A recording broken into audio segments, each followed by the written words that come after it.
So because this type of broadcasting network is able to work in two different modes.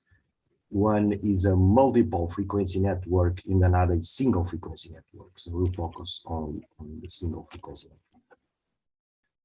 But I'll give you an overview about this type of how it works.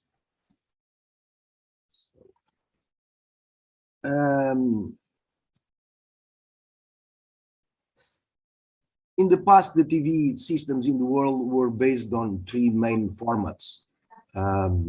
They were called PAL, NTSC, and SCAM. Last one was invented by French, and the PAL was used in Europe, even in India. PAL B and PAL G, in VHF and VHF. But now we are in a new world, digital world, and we still have different standards in digital. They are called DVB-ATSC and AISP'22. So the last one is a Japanese. The middle one is an American standard like NTSC, and the European standard is called DVB. So we have here in Portugal installed the DVB-T.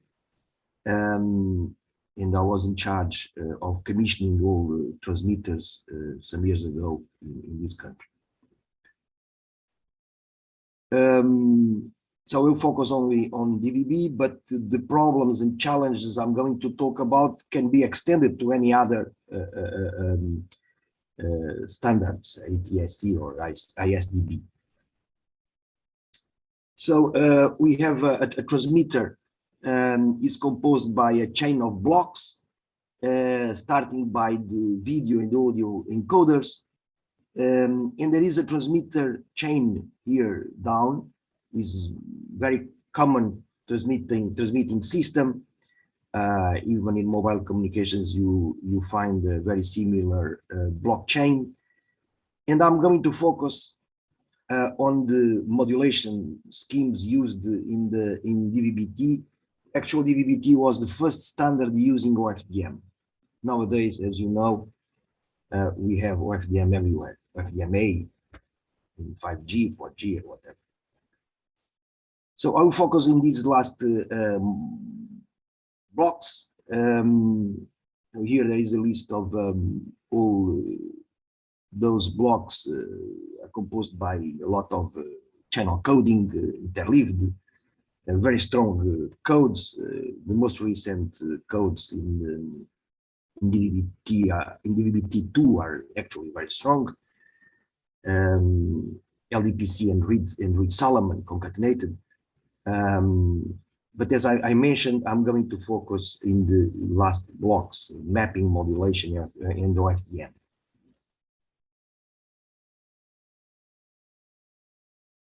So in OFDM, we have in DVB-T we have three different modes. It means a different number of carriers. Actually, in 4K, it's not part of DVB-T, it's part of DVB-H. It was an extension to DVB-T for handheld devices, but didn't succeed. There were some trials in Europe, but DVB-H didn't succeed. So we actually focus on 2K and 8K modes. In Portugal, we have 8K mode, which means we have many carriers in the same spectrum size, and we have UHF around 8 megahertz bandwidth. So we have also here around 8K carriers. So it means the distance between two carriers is around 1 kilohertz. In the 2K mode, the distance is 4 times bigger. So it's 4 kilohertz distance between carriers. So it means the 2K mode is useful in case you are interested in have mobility. There are another particular carriers transporting specific information for equalization, even information about some transmitting parameters, etc. You see here in this figure we have a set of carriers in frequency occupying the total 8 megahertz bandwidth, but the transmitter send them sequentially. So one symbol here, so in the sequence of symbols, and there is a time space between symbols, which is crucial in case you are interested in having fixed transmission. So usually broadcasting systems are for top building aerials. In that case, for fixed transmission, 8K mode is very used. In 8K mode, the symbol time is bigger, and avoiding in some sense and some time avoiding overlapping of symbols. But I'll talk about that later. This type of modulator is only possible, as I mentioned, 8K, 8,000 subcarriers. It's only possible doing it digitally. It would be very hard to implement 8K oscillators and mixers and so on. So the best way to do this type of modulation is using signal processing techniques. So by using the Fourier transform, as the Fourier transform is composed by a summation of exponentials, and those exponentials have, in this case, have 8K different frequencies. So we are able to multiply the input symbols coming from these mappers. So these will be complex numbers, which will be multiply those modulators, those exponentials. And then in the end, in analog, you have a final quadrature mixer, or usually called IQ mixer, IQ modulator to the RF frequency. So you use here the local oscillator, usually at UHF frequencies from 470 megahertz to 700 megahertz now, considering the second digital dividend. So some upper frequencies of the digital of the broadcasting spectrum were moved to mobile communications, to 4G and 5G.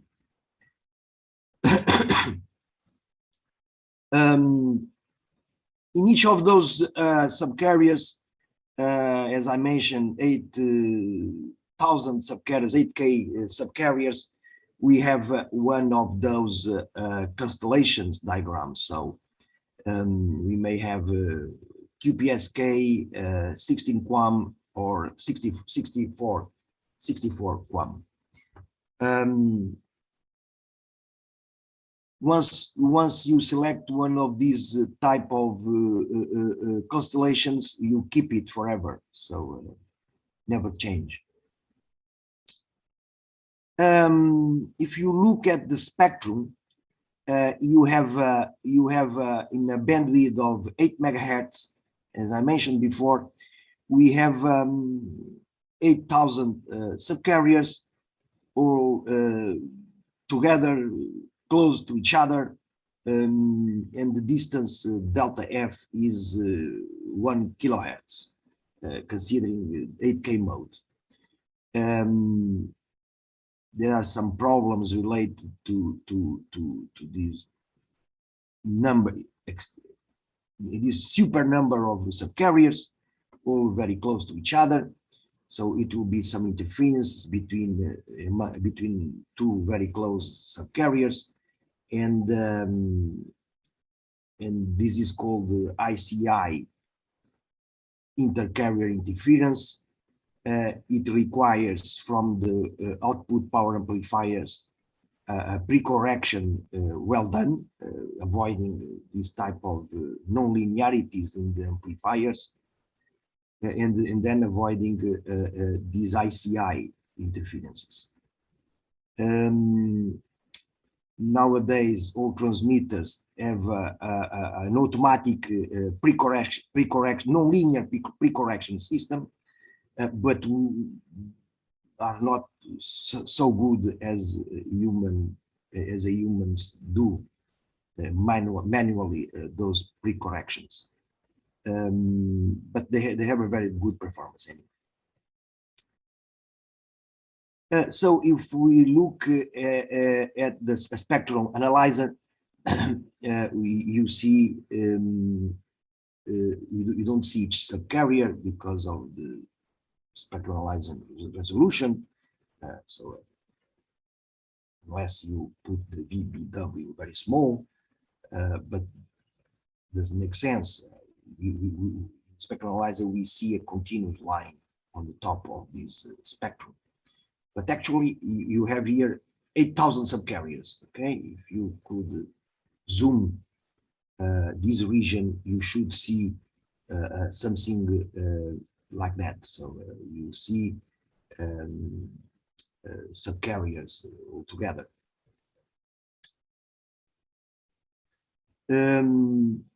So you have 8 megahertz bandwidth, so 2 mega, 2 mega, 2 mega, and 2 mega, 8 mega, and you see the spectrum, you know, from minus 20 to minus 60 dBm. So we have here a shoulder of 40 dB, which it's a very interesting shoulder. But this is possible not only from OFDM modulation itself, but also by using cavity filters that I'm going to talk later.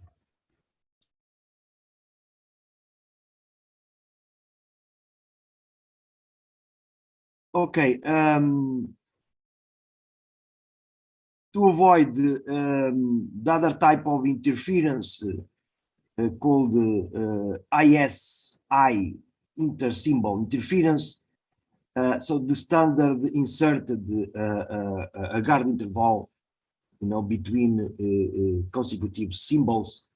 It was inserted the guard interval here, you know, in order to avoid inter-symbol interferences, because once you transmit this previous symbol, your receiver will receive different replicas of this symbol, not only from the mountains around, but also from another transmitters which are far away. We are assuming each receiver will receive the signal from several transmitters. We are under a single frequency network.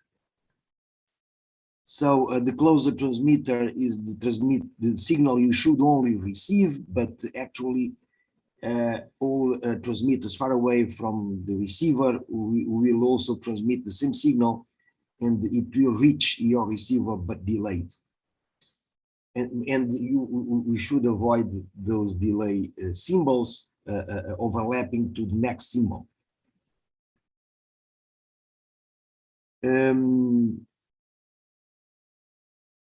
If we look at this table carefully, we see that the bigger the guard interval, the bigger is the maximum delay allowed, which means we can separate transmitters at a higher distance.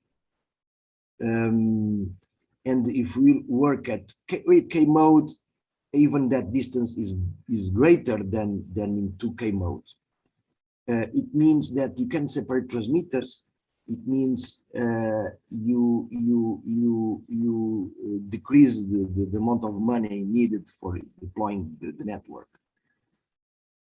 You need less transmitters with a higher power, obviously, but you are able to separate them and save some money.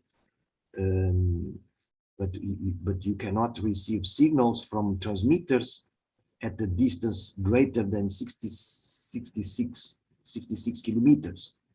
They will, if it happens, symbols will overlap and causes inter-symbol interference. But here in this small country, in Portugal, we had a lot of trouble. Some transmitters away from this distance arrived to some particular regions and caused a lot of interference. As we are close to the coast, the Atlantic coast, the transmitters close to the coast causes easy propagation over the ocean and reach other regions, you know, in a distance greater than 70 kilometers. And there were a lot of trouble, and then the spectral regulator needed to redesign the network, and last year there was a change in the frequencies. On one way, due to 5G, so due to the second digital dividend, but also to avoid interferences. And actually, the country was divided in regions, each region with an area of this, close to this distance use the same frequency, single frequency network, but another neighbors regions change the frequency to another frequency, so avoiding this inter-carrier inter-symbol interference. This is the same table, but shown in a different way. So it shows us the duration of the total symbol, which part of it, it's the guard interval, so 224 microseconds. But the total symbol, you have to add the symbol time to the guard interval time and get more than 1,000 microseconds. Okay, so the total available bit rate is independent of the mode you use, either 2K or 8K modes. So in Portugal, we are using 64 QAM, 2/3 and the higher guard interval. So we have available around 20 megabits per second. With the, you know, using the H.264 encoders, we have around 8 TV programs in one 8 megahertz bandwidth channel. In some highlands, the guard interval is smaller, you know, because the highlands regions are very small, and the bit rate there is slightly higher. But our DVB-T system was installed more than 10 years ago, but the other countries, namely in Africa, were implementing DVB-T2, and the bit rates are much higher than those in this table, showing this table. So in DVB-T2, just to give you an overview, very quick overview, what are the main differences between DVB-T2 and DVB-T. In DVB-T2, we have more one modulator, so it uses also 256 QAM, and uses another very interesting characteristic, which is called rotated constellations. So I'll show you what's that. So this is a very practical figure grabbed by a TV analyzer. You see here this transmitting system uses 64 QAM in DVB-T2, and the signal to noise ratio it's around 36 dB. So those dot points, are very, very small. And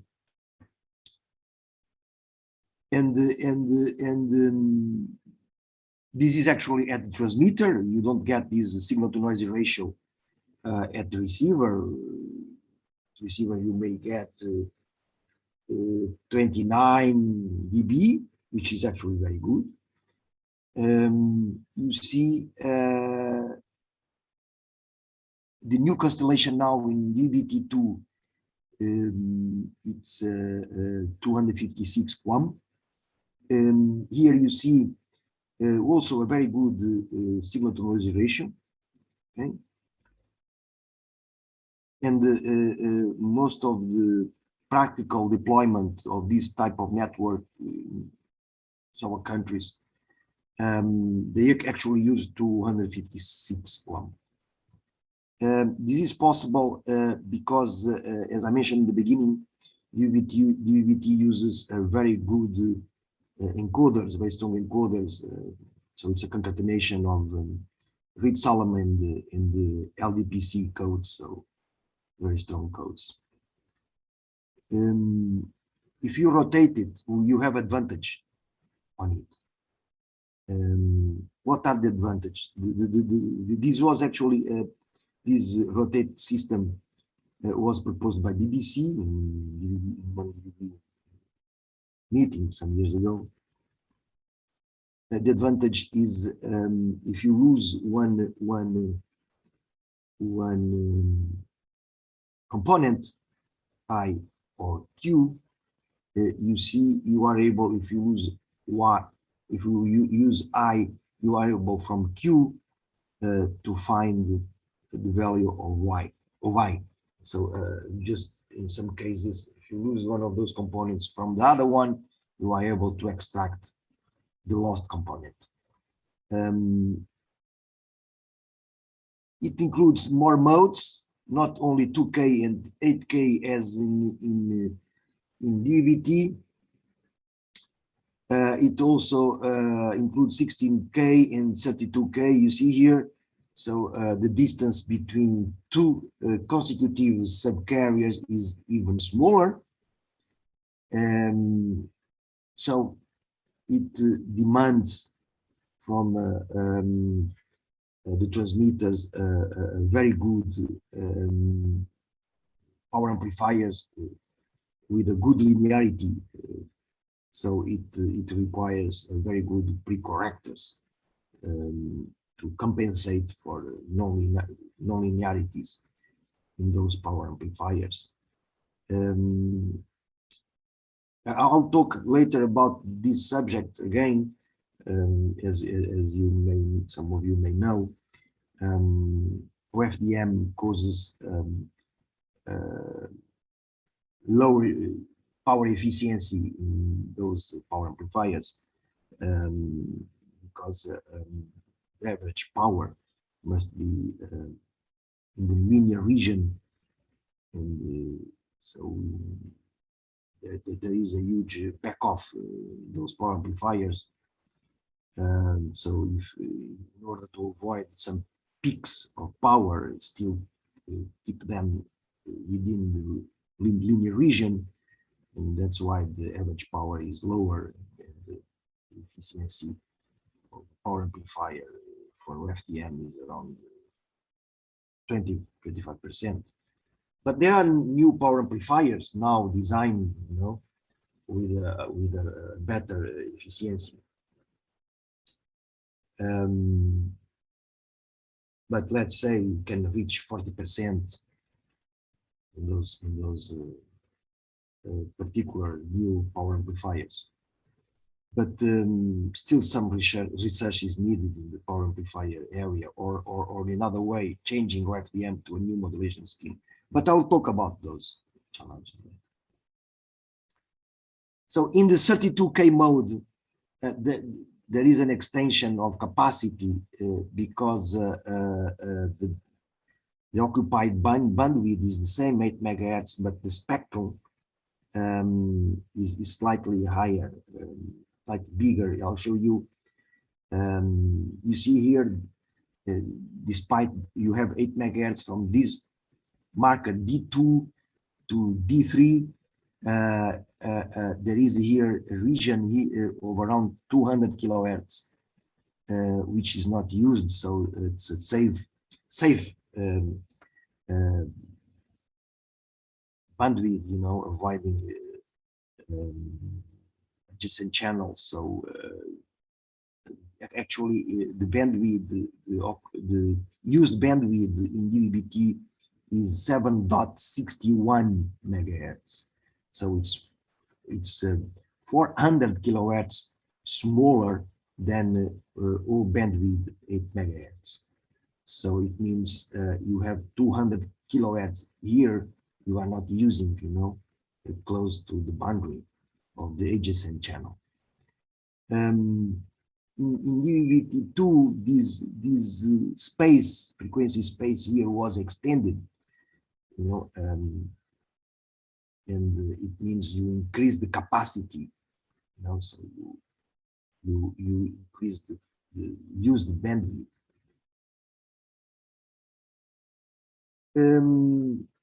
This table, it's a table very similar I showed you for DVB-T. You see here, you have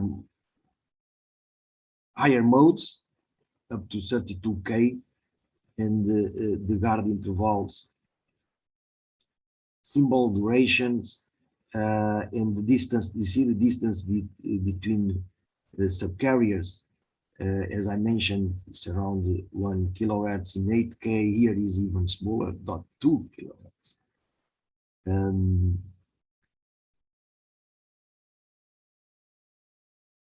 So in the IFFT, so the modulator in case of 32K is around 32K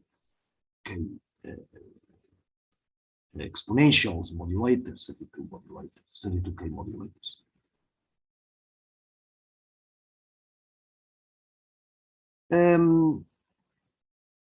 So what is now? You have an idea how is the modulation scheme of DVB-T and DVB-T2. Now it's time to move to the single frequency network. What does it mean? It means we have several transmitters transmitting the same frequencies as you see in this figure here now.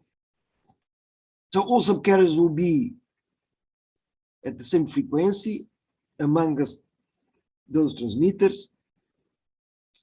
This is possible because this is a broadcasting system. All transmitters are transmitting the same content, but they must be synchronized. All transmitters must be synchronized. It means one transmitter broadcast one particular bit, the other transmitter should broadcast the same bit. It must be well synchronized, not just in frequency, but also in time. And usually, this synchronization I'm showing you in this slide is for frequency synchronization. When we say we have this carrier at, for instance, 500 megahertz, it means it should be in both transmitters should be at 500.0000000000000 megahertz. We need at least to guarantee a precision of around 10 to minus 8. So we need at least, after the dot, we need at least 8 zeros. We have to guarantee that. So the local oscillators in those transmitters must be very accurate. I'll show you that is one challenge I'm proposing future students doing their research in their PhD, for instance. Those oscillators, as I showed you after, have some particular effect. One of those effects is the aging. One oscillator is very good today, but in 10 years will be a very bad oscillator. So the only way to keep those oscillators disciplined, I mean, with some discipline, is by using GPS. The signal coming from GPS is very accurate, is an atomic oscillator. And we have to grab that signal and discipline our local transmitter oscillator. But it's not only aging a problem in those oscillators, I'll talk about that, but a good oscillator, usually those oscillators have an output of 10 megahertz frequency, and then from 10 megahertz, from that 10 megahertz oscillator, you generate the radio frequency of 500 mega, 700 megahertz, whatever, using PLL side transmitters. But if you don't have a very good, accurate 10 megahertz, you never get the radio frequency accurate. So this is crucial, and there are usually some troubles in the networks when one GPS receiver fails. So the network in time, there will happen a frequency deviation, and that's another parameter, how much the frequency deviates in time, in long term, in 1 week, for instance. So there are a lot of parameters defining those disciplined oscillators. I'll come back to that later. So beyond of frequency synchronization in SFN, you also must give some attention to time synchronization in order to avoid inter-symbol interference. That's why you also need GPS, and the GPS signal also provides you 1 PPS signal, so 1 pulse per second. It's a low frequency, 1 hertz, but very accurate in terms of phase. So when we transmit 1 symbol in 1 transmitter, we should transmit another symbol with a high precision simultaneously in all transmitters. So all transmitters require 1 PPS and 10 megahertz. Usually 1 PPS is a pulse and 10 megahertz is a sine signal.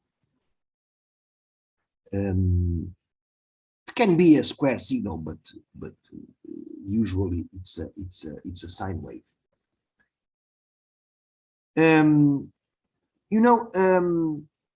It's this type of single frequency network synchronizing transmitters is not only in. I remember there were some papers some years ago related to synchronizing transmitters in mobile communication, in mobile transmitters. So, it's not only there are some work in mobile area, trying to reach transmitters synchronized. Okay, so how this is possible? This is possible because I show you one example here, where you have 1 transmitter transmitting at frequency FC, and this is the beta X beta. People were researchers working in the area of radio communications and microwave engineering. They know beta is the propagation constant. It depends on lambda. But what I want to show you is if you have 2 transmitters, as you see here, with transmitting the same frequency FC, but delayed by lambda divided by 4, quarter wavelength, so x will be lambda divided by 4. You see that if you add them in your receiver, you see you still get the same frequency. Okay, so this is the main principle of a single frequency network. But you need to design your transmitters in order to avoid jitter in those two transmitters sinusoids. So you need a very good oscillators. That's the question here. With high accurate oscillators, avoiding jitter in both transmitters in order to avoid jitter in the composed signal, add signal. And you see, if you have a jitter in this oscillator above and jitter on the below sinusoid, you'll get even higher jitter in the summation of both signals. So single frequency networks were used to increase the power. Actually, you increase the power. You see here as the signal is above 1. And both signals are up to 1. You actually increase the power, but in practical, you decrease the signal to noise ratio. Why? Because the noise is increased more than the signal power. Why? Because, as I mentioned, if your oscillators are not accurate enough, the noise added from two transmitters will be higher than what you get from the signal power. And from our experiments, and we have already published some papers in this area, we found that the signal to noise ratio function is not linear.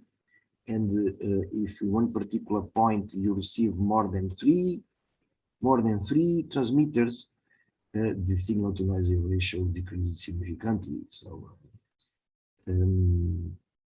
sometimes it's better to design a network with a smaller number of transmitters, but increasing the power, than have like a mushroom countries. You know, better to have a smaller transmitter than a lot of transmitters, because if you don't do that, signal to noise ratio will decrease significantly.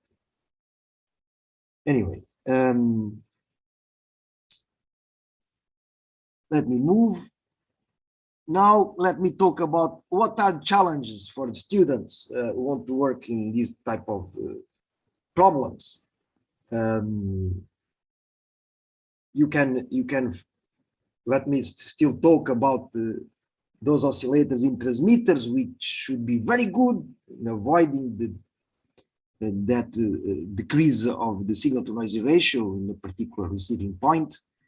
You can find in the internet a lot of this type of equipments, but some of them are very bad. I mean, they may be applied in embedded systems or in other particular applications, but they don't have quality enough to be used in broadcasting or even mobile transmitters. So if you look in those small equipments, and even with less than, you can get patch them at prices less than €100. You have here 10 megahertz in a BNC connector and 1 PPS in another BNC connector. And antenna, you have a SMA connector, you connect it to the small patch antennas. And we have another connector here for the power, usual 12 volts. And you see, we need 1 PPS for time synchronization and 10 megahertz for frequency synchronization. But if you look at the oscillators we can find in the market nowadays, you see to get 10 to minus 8, you need OCXO.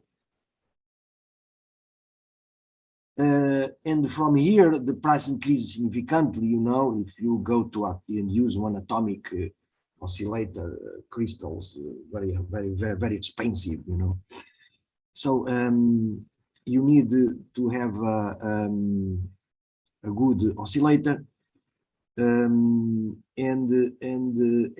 you need to discipline it, because GPS plays an important role in reducing the aging effect. So as I mentioned before, once the oscillator gets older, its accuracy will decrease significantly.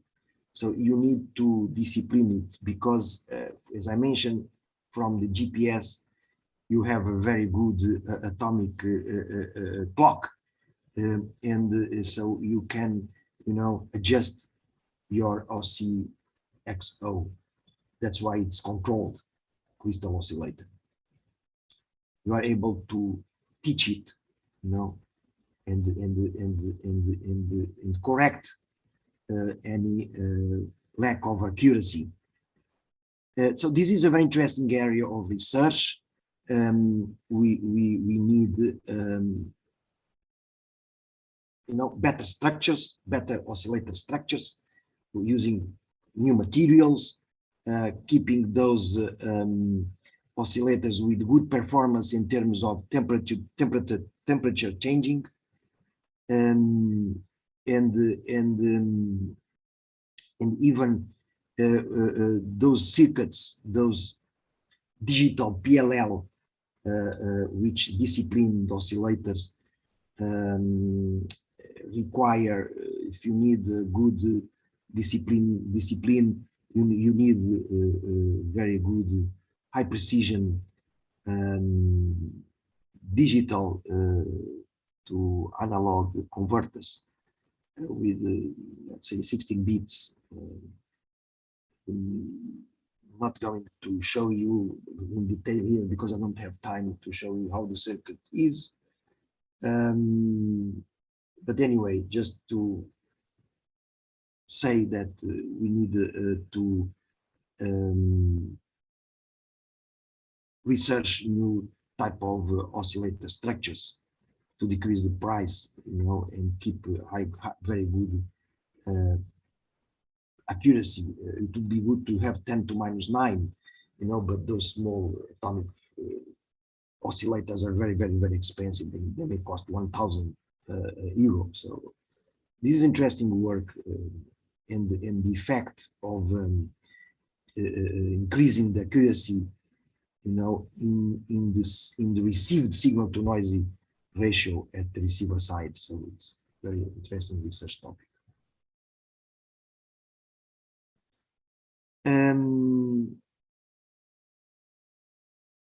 Another interesting topic, you know, is research particular receivers with the capability of avoiding multipass, avoiding, as I mentioned before, the inter-symbol interference. You see here, the question is, I'll show you one example, very practical example measured by us. When we measure DVB-T or DVB-T2 signal, you need a mast of 10 meters high. So we have a pneumatic mast which can place the antenna, receiving antenna on top of it. So at a distance from the floor, 10 meters distance from the floor. You see here in this example, this should be what we expect, you know, around 34 dB signal to noisy ratio. You see on the right side, top right side, you see the signal to noisy ratio decreased to 19 dB. So this is due to a very particular effect. Some transmitters are reaching a forest, and those trees in the forest reflect the signal to the receiver. So this was in a very wind time. So the trees were moving. So this is a propagation problem, okay? Causes this effect. So this is Doppler actually. We usually think about Doppler when the people are moving or cars are moving, but it's another type of Doppler. So the environment is changing. You see what happens to the top of the spectrum. You see, there are a lot of deep fading effects. And if you look here to the right bottom figure, I'll show you there are a lot of transmitting signals arriving at the receiver. You see there are some M1 and M3 are strong transmitters, but this you see actually you have two transmitters separate with a particular distance, and you capture at the receiver both transmitter signals, but there are some replicas of it. You see M2, and then other smaller replicas. So this is multipath, okay? But the amplitude of all these signals vary with the time, so it includes Doppler. Even the Doppler, if you see here, in some cases is smaller, delta F divided by Hertz. But the effect is actually in the constellation like that. So it's not a small dot, so it's very fuzzy, spread out, and that's why the signal to noise ratio decreased significantly. I had several students under my supervision working in this subject. One of them designed some algorithms. The question here is you have to point your antenna, let's say, to a particular transmitter, to the highest power one, M1 here, and you should cancel all other signals, including the second transmitter. So how can you do that? In different ways. One way is using an antenna array. I also supervised one student last year.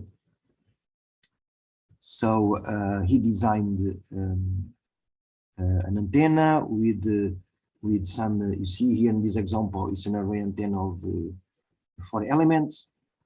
So you in this case, you have 3 nulls. You are able to have a 0 here, another 0 there, and another on that side. Only 3 nulls because it's always number of zeros is equal to n minus 1. You should look at this figure in 3D, 3 dimensions, and it's easy. And then if you multiply that antenna array, you know, by the radiation diagram of the antennas you are actually using. This is for the isotropic antenna. This figure, you avoid, you know, you cut the left lobe, so you get only. So you point this main lobe to your main transmitter, and you can place the zeros in the direction of the other transmitters. So this is a hardware solution, but you should be able to change those positions, you know, those 0 positions, because you have Doppler. Okay, so the signal received in your receiver is changing with the time. So you should be able to make this system adaptive. And I supervised just last year one student to work on signal processing techniques using stochastic filters in order to change current of those antenna elements, you know, in order to place adaptively these nulls in the direction of the undesired signals. So it was a very interesting Master of Science thesis. So we have done. I have been supervising some students, even in antenna systems for these low frequencies.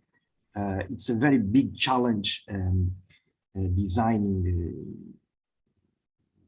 these new structures, antenna structures for low frequencies. So this is an array antenna of 3 elements. Very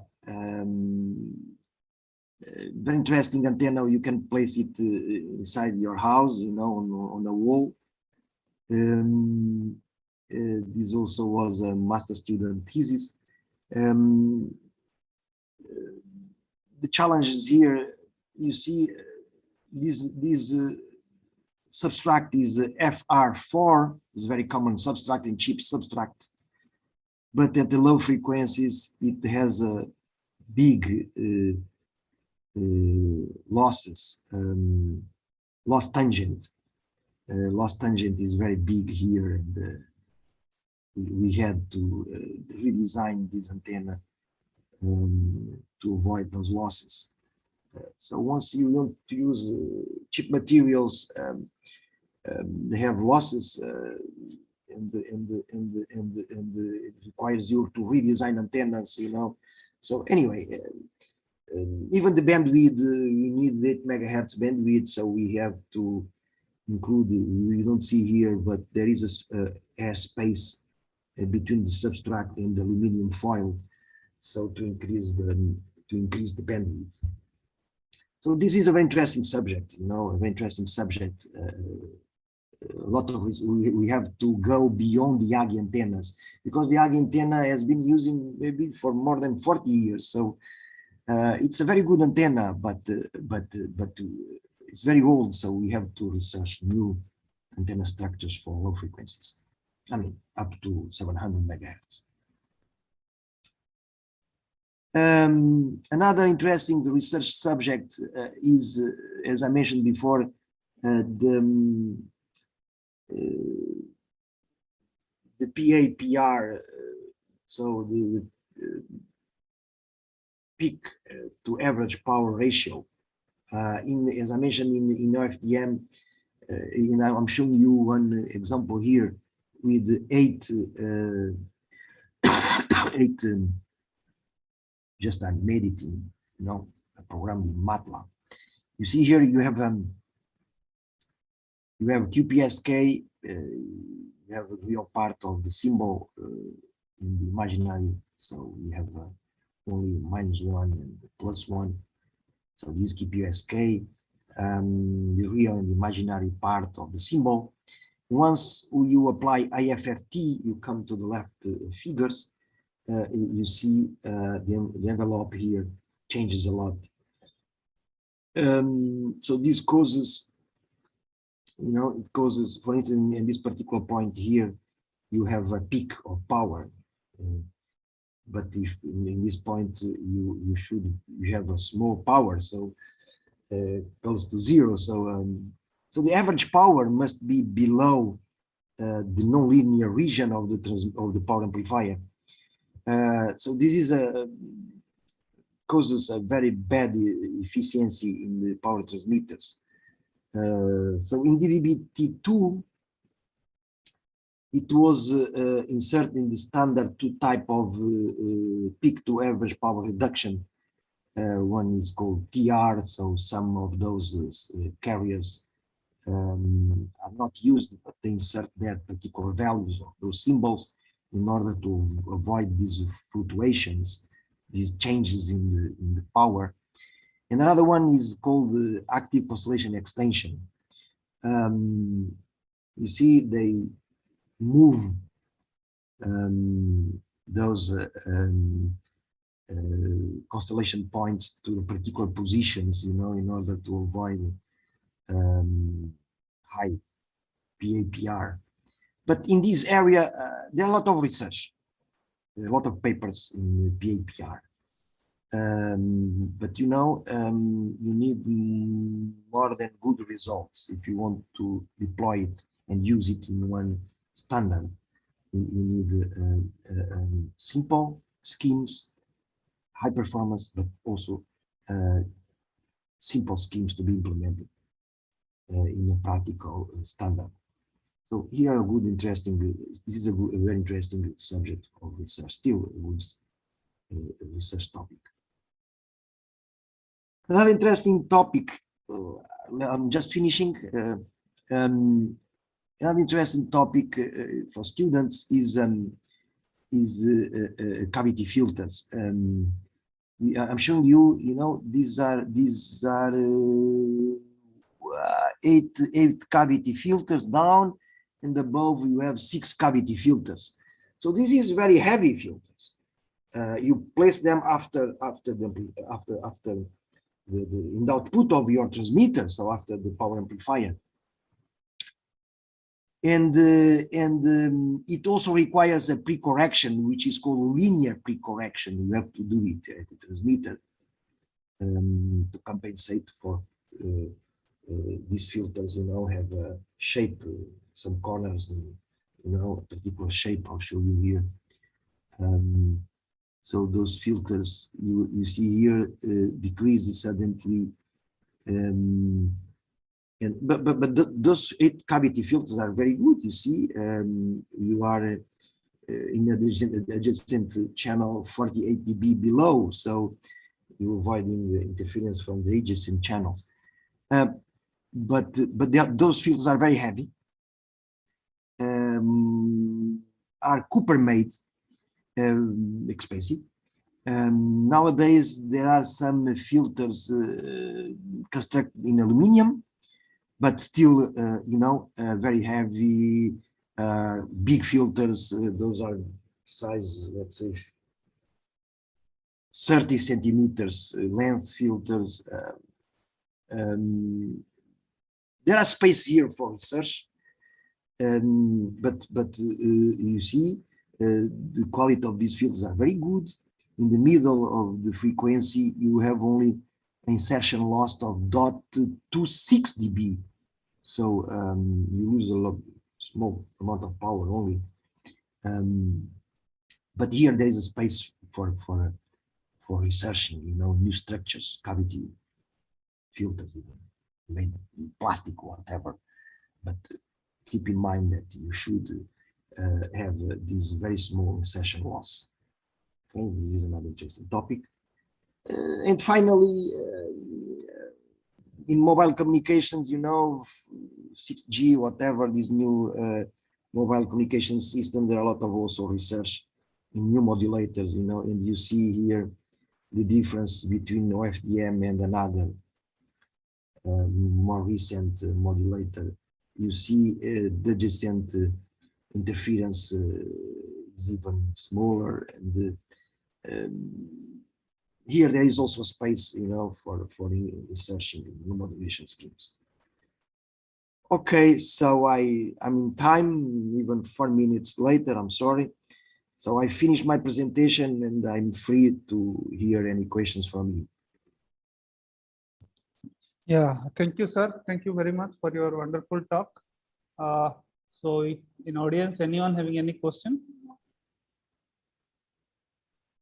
Anyone having any question, you can unmute yourself and ask if you want to ask any question.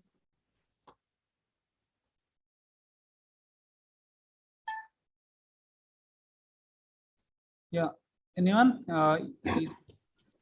But I'm able, Professor Deepak Panda, I'm able to provide you these slides, and okay. You, if you don't mind, you can spread them to. Yeah, you can send me this PPT, sir. Yes. I can share. Yeah, very good. Yes. Yeah, I will share the PPT. And if even later in the future, if anybody has a question, can send me an email or whatever. Yeah, yeah, it's very. Yeah, I will share this PPT to all the participants. So if you know questions, I will stop here. Again, thank you, Professor Navarro. So Thank for you this very much. wonderful talk. Okay. So thank you very much, sir, for accepting our invitation and this Thank you, sir. Yeah, we will stop here. Thank you. We will get Thank you very much, and have a good conference. Yeah, thank you. Thank you.